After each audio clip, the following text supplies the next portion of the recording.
दोस्तों कभी किसी हवाई जहाज में आप बैठे हो या फिर किसी हवाई जहाज में आपने सफर किया हो, तो दोस्तों जब आपने किसी हवाई जहाज में सफर किया होगा या फिर किसी उड़ते हुए हवाई जहाज को आपने देखा होगा, तो आपके दिमाग में एक ख्याल तो आया होगा कि हवाई जहाज कैसे बनाए जाते होंगे आखिर, जो कि इतने टनों का भार लेकर ऊपर उड़ता है। आखिर क्या इंजीनियरिंग इस्तेमाल की गई होगी इसे बनाने में। तो दोस्तों इस वीडियो में हवाई जहाज के इंजन से लेके हवाई जहाज की बॉडी तक, यानी कि फैक्ट्री में कैसे बनता है एक हवाई जहाज, इस बारे में बताएंगे। तो दोस्तों आज की वीडियो काफी ज्यादा इंटरेस्टिंग होने वाली है, तो दोस्तों इस वीडियो को एंड तक देखना ना भूले। जैसा कि आपको पता है कि एक हवाई जहाज आम इंसानों के बस की बात तो नहीं है बनाना, तो इसीलिए एक हवाई जहाज को एक टॉप लेवल के इंजीनियर ही बनाते हैं। इसीलिए जो हवाई जहाज होते हैं वो बड़ी बड़ी फैक्ट्रियों में बड़ी बड़ी मशीनों से और अच्छे अच्छे इंजीनियर से बनाई जाती है। तो दोस्तों आपसे हम ऐसी कंपनी से मिलाने जा रहे हैं जो इन हवाई जहाजों को बनाती है, जो कि एक एरोप्लेन को 8 से 10 दिन के अंदर बड़ी आसानी से बना लेते हैं, जो कि इतने कम टाइम में बनाना काफी मुश्किल हो जाता है। सोचिए इतने भारी भरकम सामान को इतने दिनों में बनाना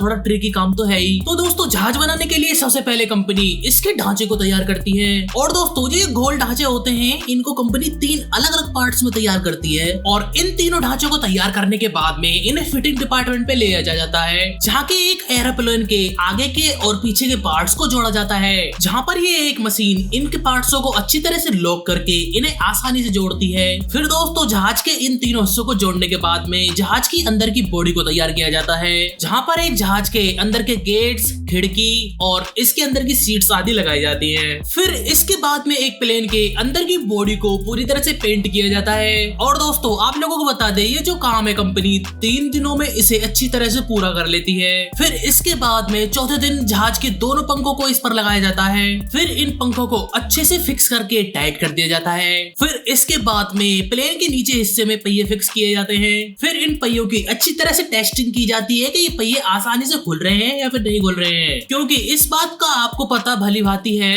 कि अगर एक एरोप्लेन के पहिए सही टाइम पर नीचे ना खुले तो यह चीज एक बड़े हादसे का कारण बन सकती है। फिर इसके बाद में 5वें दिन प्लेन के ऑपरेटिंग सिस्टम की फिटिंग कर दी जाती है। फिर इसके बाद में प्लेन की फिनिशिंग की जाती है, और इस फिनिशिंग में उसके गेट, खिड़की इत्यादि सामानों को अच्छी तरह से लगाया जाता है। फिर उसके बाद में प्लेन के अंदर के सारी जरूरत की सामान लाए जाते हैं, जैसे कि प्लेन के अंदर की लाइट्स, एसी इत्यादि सामान फिटिंग की जाती है। प्लेन्स में टूरिस्ट के रखने के लिए सामान इत्यादि के लिए अलमारी लगाई जाती है। जब एक प्लेन के अंदर का सारा सामान फिट हो जाता है तो उसके बाद काम आता है प्लेन्स के अंदर की सीट्स इत्यादि लगाने का। फिर सीट्स इत्यादि लग जाने के बाद में छठे दिन काम आता है प्लेन के अंदर के इंजन को फिट करने का, जिसमें प्लेन के एक राइट हैंड पर एक इंजन लगाया जाता है और एक इंजन इसके लेफ्ट हैंड पर लगाया जाता है। फिर इसके बाद में प्लेन के हर एक पार्ट को उसकी टेस्टिंग की जाती है, जिससे वे नॉर्मली चेक करके देखते हैं सारे के सारे जो उन्होंने पार्ट्स लगाए हैं वो ठीक से काम कर रहे हैं कि नहीं। फिर उसके बाद में 7वें दिन इस प्लेन को पेंट करने के लिए ले जाया जाता है। फिर उसके बाद में पेंट शॉप यूनिट में इस प्लेन के ऊपर पेंट किया जाता है। और दोस्तों आप लोगों को बता दें एक प्लेन के ऊपर जो पेंट होता है उसकी कंपनी के ब्रांड के हिसाब से होता है। मान लीजिए कोई प्लेन जो होता है वो ब्रिटिश एयरवेज का है, तो उस हवाई जहाज को एक ब्लू कलर से पेंट किया जाएगा। उसके अलावा आपका एक हवाई जहाज कतर या सऊदी अरबिया है, तो उस प्लेन का जो कलर होगा वो व्हाइट होगा। लेकिन इन सारे प्लेन्स में एक चीज कॉमन है कि ज्यादातर जो पेंट्स होते हैं वो व्हाइट कलर के होते हैं, क्योंकि एक प्लेन्स के ऊपर व्हाइट कलर करने का कारण ये होता है कि जैसा कि आपको पता है कि एक प्लेन काफी ऊंचाई पर उड़ता है, जहाँ पर एक प्लेन का जो टेम्परेचर होता है वो काफी ज्यादा बढ़ जाता है। तो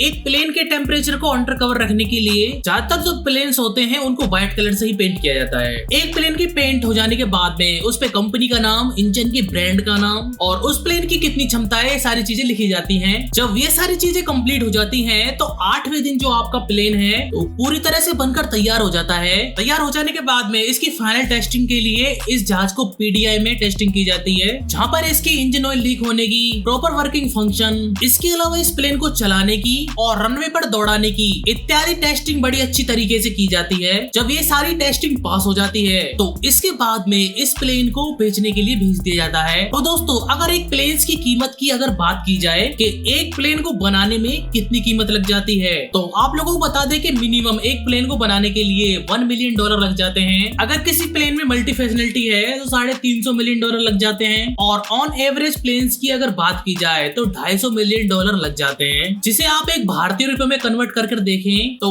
1647 करोड़ रुपए लग जाते हैं। तो दोस्तों इस वीडियो में आज हमने जाना कि प्लेन्स कैसे बनाए जाते हैं फैक्ट्री में, और इसके अलावा जो प्लेन्स की कीमत होती है वो कितनी होती है। तो दोस्तों उम्मीद करता हूँ इस प्लेन बनने वाली वीडियो से आपको काफी ज्यादा मजा आया होगा। अगर आपको हमारी वीडियो इंटरेस्टिंग लगी तो हमारी वीडियो को लाइक और सब्सक्राइब जरूर करें, जिससे हमें इस प्रकार की वीडियो बनाने में मोटिवेशन मिलता है और आपको हम ऐसी ही इंटरेस्टिंग वीडियो दे पाते हैं। अगर दोस्तों आप लोगों को ये जानना है कि ट्रेन कैसे बनती है फैक्ट्रियों में, तो राइट वाली वीडियो पर क्लिक करें, और इसके अलावा आप ये जानना चाहते हो कि मैगी कैसे बनाई जाती है कंपनी में, तो लेफ्ट वाली वीडियो पर क्लिक करें। तो चलिए अब हमें इजाजत दीजिए, धन्यवाद।